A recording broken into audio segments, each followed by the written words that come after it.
Subtle Knife by Phillip Pullman. This is book 2 of the His Dark Materials series. Golden Compass was the first book. So, Lyra is the main character of the Golden Compass, and Will is the main character of this Subtle Knife. They end up working together. It's 326 pages and 15 chapters. So, yeah, lengthy chapters. And really to be summed up as the Golden Compass format, but in different universes. We really learn everyone's role in this book. So by the end, you find out what the character, it's set up for the third and final book in the trilogy, and you really learn who is going to be doing what. You just don't know where or when yet. So by the end, you know what everybody does. I really liked the opening. It was quick. It was to the point. I feel like the Golden Compass, you were like 60 or 70 pages in, and Lyra was still like running around and playing with kids and stuff like that. Whereas this one, they introduced Will and they didn't waste any time. He was already like through another universe, like 15 or 16 pages in. So I liked that. Maybe it's why I like young adult novels, because they just get right to it, or at least have some action in the beginning, but I don't know.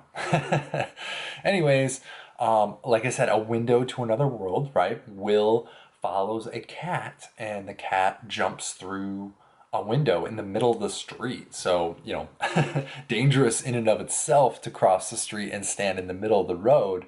But, Will's world is, or his universe is very similar to ours. There's cars, it's of a similar technology level to maybe the 1900s or something like that.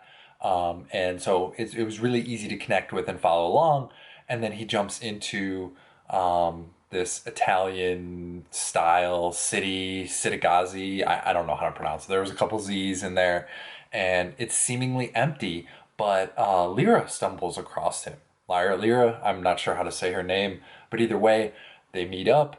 They're suspicious of each other. They don't trust each other. Will says he's a murderer, and that's that. So they end up, falling asleep, and then the next day, they make food, and then they stumble across the tower and the knife bearer, and so they are. Will ends up fighting the knife bearer and winning, so he becomes the new knife bearer, and this is the subtle knife that can cut through universes. It does a number of other things, but the main thing is that it can cut through universes. It's got angels on the blade. It's an interesting tool, and the knife bearer has different abilities and responsibilities, most of which we don't really learn because the current knife, or the knife bearer, two knife bearers before, I don't know. Anyways, the guy who knows everything is like slowly dying on top of this like lighthouse type thing.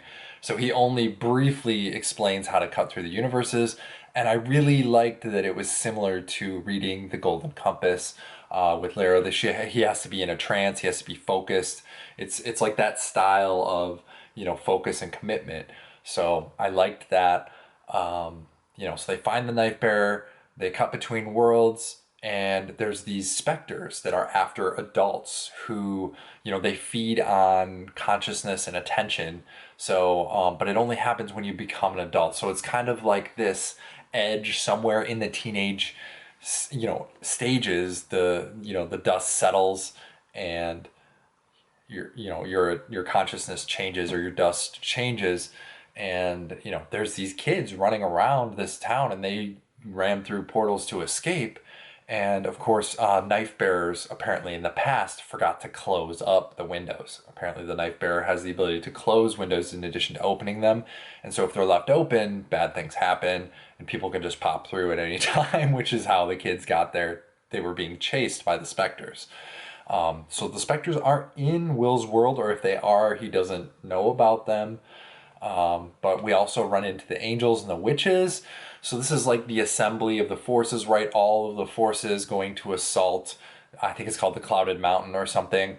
So he's called Authority, and he has a regent. We meet the regent, and I don't know if we meet Authority in this one. But anyways, it's not the creator. So this is someone different, an angel who calls himself Authority. and, kind of taken over as, well, authority. And this was tried once before to overthrow authority, but this time he has a regent who's kind of, shaking the bushes and doing all his military, cracking skulls kind of thing.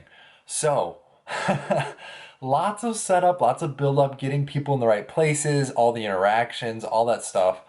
Lyra's father's building the army. You have Lyra's mother who's kind of doing her own thing and scheming and all that kind of stuff. And really, this book is just a penultimate build up to the finale. Lots of action, lots of adventure, lots of universe hopping. And, we meet Mary, and we meet some of the other church subsections that are all kind of in competition with each other. But really, some things I liked. The trance, I already talked about it. I thought it was really cool that, you need it for all the tools. The Alamo, that chapter was awesome. One of my favorite characters in this book. I'm more of on the adult side, I'd like to think. My wife tells me otherwise, but the Alamo with my favorite character, his kind of last stand, that was a great ending. It just couldn't have happened any better for one of my favorite characters. I liked that Will didn't have a demon. I liked that he paid for things. He had the integrity, and even though he, killed someone in the open, he still has that, integrity, that, moral compass, those, I don't know. Yeah, Will is a good character. Things I disliked, I really didn't like the specters. They weren't really explained very well. It was kind of just, hey, they're kind of there and it's just kind of happening. I think they get explained better in the next book, but it was just kind of like mysterious, which I think was intentional, but I don't know. I didn't like that part. I also didn't like Mary. They're setting the stage for her character, but I didn't really like her introduction. I'm hoping that there's more backstory in the next book, because it was just kind of like, hey, we stumbled upon this person, and hey, she's gonna kind of go do some things. So yeah, but yes, this book is a good one. The trilogy is really interesting. From a, set in British, there's some British slang and that kind of thing. But yeah, really neat young adult novel. I think there's a movie for the first one. Yeah, major motion picture. So there you go. The Golden Compass is a movie. I haven't seen it, but this book series is absolutely worth your time. Give it a read, and remember to buy your books used.